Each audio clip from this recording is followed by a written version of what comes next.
If you look at a map of the United States, the Gulf Coast almost feels like a cheat code. Endless beaches, warm water, mild winters, hundreds of miles of coastline that look like they belong on a travel brochure rather than inside a superpower's borders. On paper, it should be one of the most crowded regions in America, a continuous chain of booming cities stretching from Texas all the way to Florida.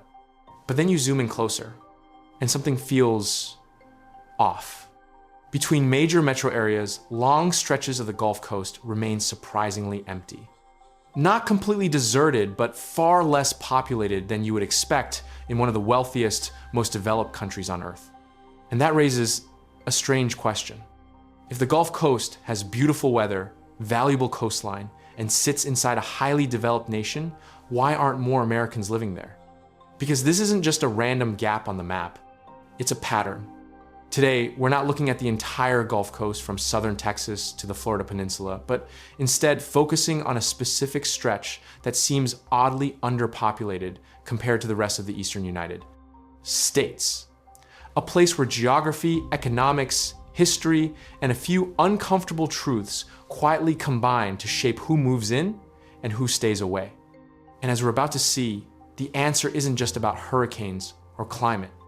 It's about a hidden balance between opportunity and risk, a balance that most people never notice until they look closely. So let's start by understanding exactly where this overlooked stretch of coastline sits and why it looks so different from what you might expect. A few months ago, we talked about something called America's Empty Belt, that massive stretch of land in the center of the country where population density suddenly collapses. It made sense there. Harsh winters, agricultural limitations, distance from coasts, classic frontier geography. But today's region is different, much different, because this isn't the middle of nowhere.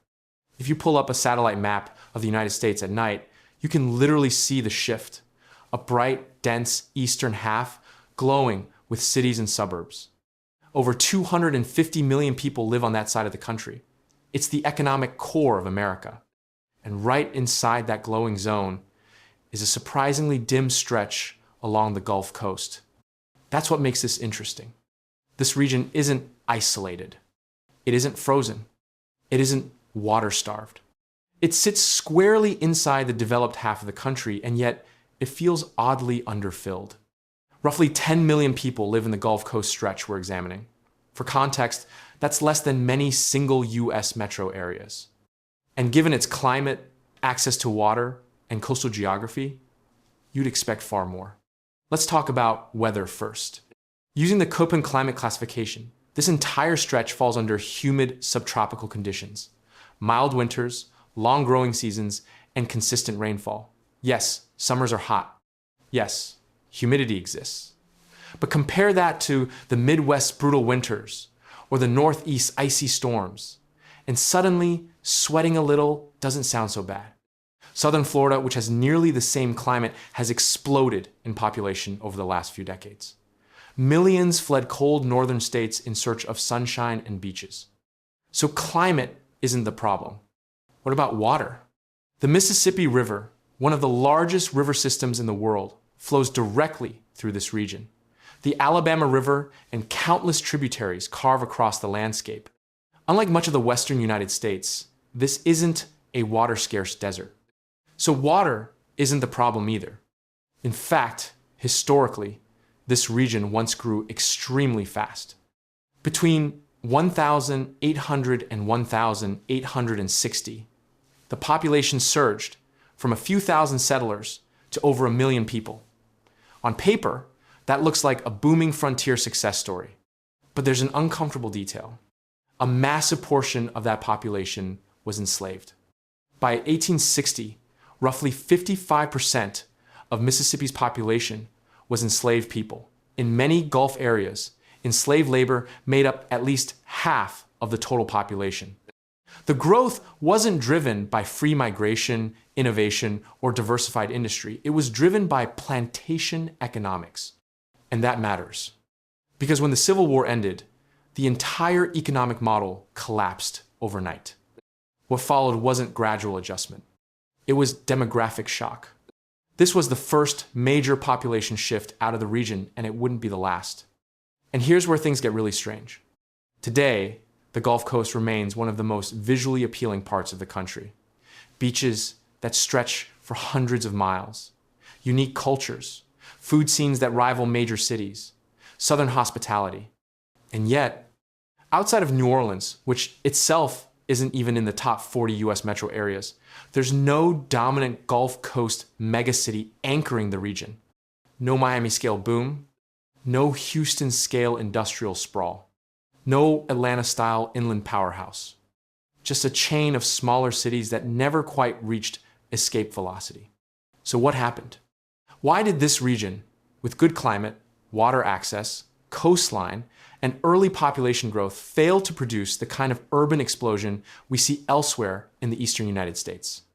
Because the answer isn't climate, it isn't geography, and it isn't random. It's structural. And once you see that structure, the Gulf Coast stops looking like a missed opportunity and starts looking like a calculated outcome.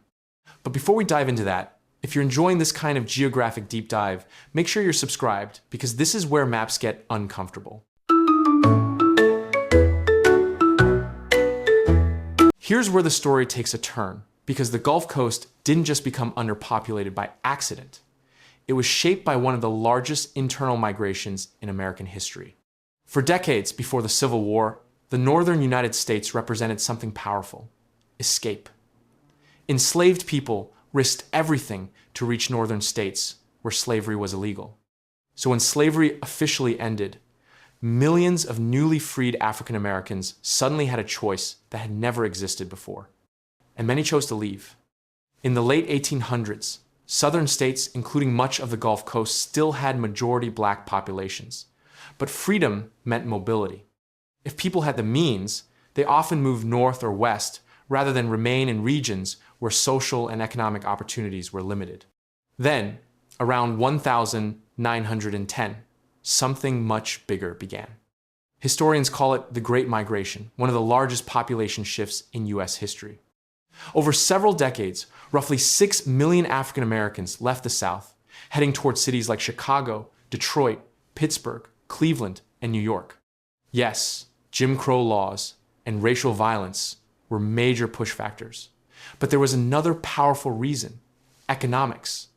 The South, especially the Gulf Coast region, had built its economy around agriculture. For a time, that worked. Cotton, rice, and other crops drove growth. But as the world industrialized rapidly, the economic center of gravity shifted northward. Factories, railroads, steel mills, automobile plants. Industrial cities offered something the rural South couldn't easily match: stable wages, upward mobility, and the possibility of a middle-class life. During the 1920s and 1930s, migration accelerated. Industrial jobs in northern cities acted like magnets, pulling workers away from rural economies that were becoming increasingly fragile. The Great Depression hit agriculture particularly hard, wiping out rural jobs and accelerating the exodus even further. And this created a lasting imbalance. While the North urbanized, quickly building dense networks of industry, infrastructure, and population growth, large parts of the Gulf Coast never developed the same economic momentum. Yes, there were pockets of industry, but they were smaller and more specialized compared to the industrial giants of the Midwest and Northeast. And here's the key insight: industrialization isn't just about factories, it's about momentum. Once cities like Detroit or Chicago reached critical mass, they attracted more workers, more investment, and more innovation. The Gulf Coast, meanwhile, lost population during the exact moment when urban centers were forming their long-term dominance. So even though industrialization is no longer the main driver of growth today, its legacy still shapes the map. Because the places that built big cities during that era kept growing, and the places that didn't stayed smaller. But history alone doesn't fully explain why the Gulf Coast still lacks major population centers today. After all, plenty of regions reinvent themselves, which raises the next question. If industrialization explains the past, what keeps people away now? Let's clear something up first. People do move to the Gulf states. Louisiana, Alabama, Georgia, and Florida all saw population growth between 2010 and 2020. Mississippi shrank slightly, less than 1%, but overall, this isn't a completely abandoned region. However, growth tells a more precise story than headlines. Florida and Georgia grew much faster than Louisiana, Mississippi, or Alabama. And more importantly, most of that growth didn't happen along the stretch of Gulf Coast we're focusing on. Zoom in on the major cities in this corridor. New Orleans grew modestly, about 11% since 2010. Tallahassee saw around 8% growth. But cities like Lafayette, Baton Rouge, Jackson, Mobile, Montgomery, and even Pensacola experienced slow growth, stagnation, or outright population decline. So what's holding this region back? At the most basic level, jobs.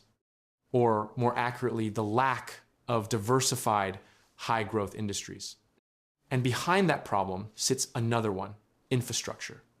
According to the American Society of Civil Engineers infrastructure report cards, Louisiana and Mississippi both received D+ grades. Roads, bridges, and drinking water systems scored particularly poorly. Alabama did slightly better with a C-, not exactly inspiring. Georgia and Florida scored higher overall, but the bulk of their infrastructure investment isn't concentrated in this Gulf Coast stretch. And here's how the cycle works. Weak infrastructure discourages major industry. Weak industry limits high-paying job growth. Limited job growth pushes young professionals elsewhere. Lower tax bases mean fewer resources to fix infrastructure. It's a feedback loop, and that loop impacts education too. Mississippi, Louisiana, and Alabama consistently rank near the bottom nationally in bachelor's degree attainment rates. That doesn't mean people from these states aren't getting degrees. Many are. But a significant portion leave and don't return. Because if you're a young engineer, software developer, or healthcare professional, you go where the opportunities are. And unfortunately, this stretch of the Gulf Coast hasn't become a magnet for those industries. Then there's perception. Take the water crisis in Jackson, Mississippi, where residents experience extended periods without safe drinking water. Even if you don't live in Jackson, that kind of headline travels. And perception shapes migration decisions just as much as statistics do. If you're considering relocating, you might ask, is this region investing in its future? And lately, two major modern events have made that question even harder to answer. Because beyond infrastructure and economics, the Gulf Coast faces something deeper, something environmental and structural that adds risk to every long-term investment. And that's where the story shifts again.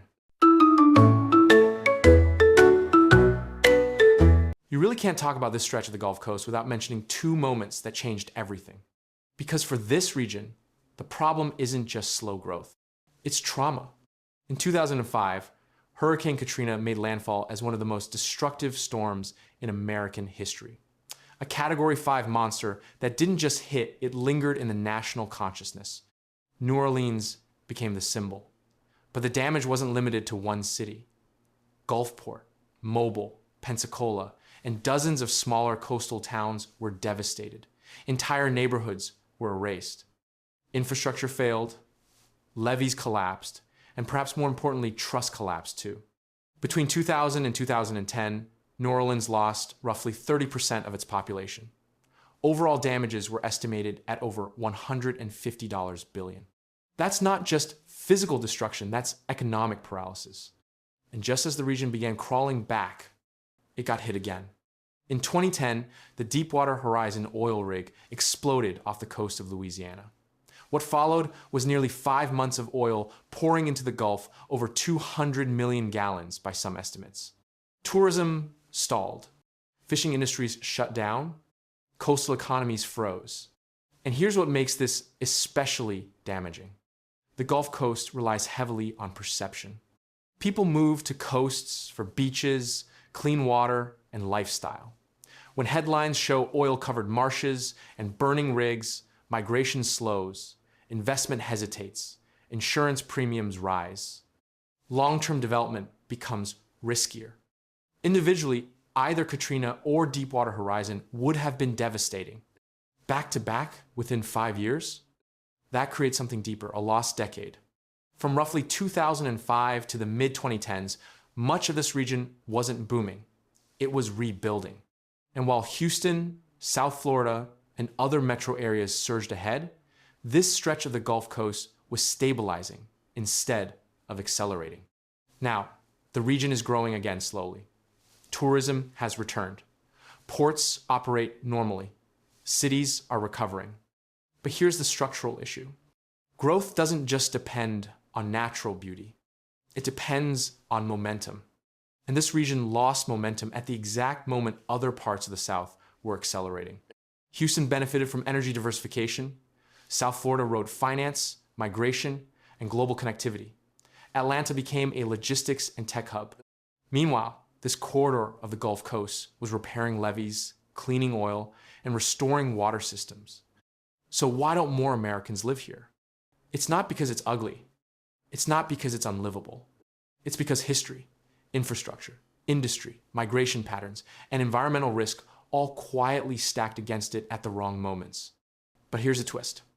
As major southern cities become more expensive, as Florida housing prices climb, as climate migration reshapes American movement patterns, this region may get a second look. Because it still has what people want: coastline, culture, lower housing costs, and proximity to major southern metros. The Gulf Coast isn't empty. It's cautious. And whether it remains underpopulated or becomes the next boom corridor will depend on whether it can finally build momentum faster than the next storm hits.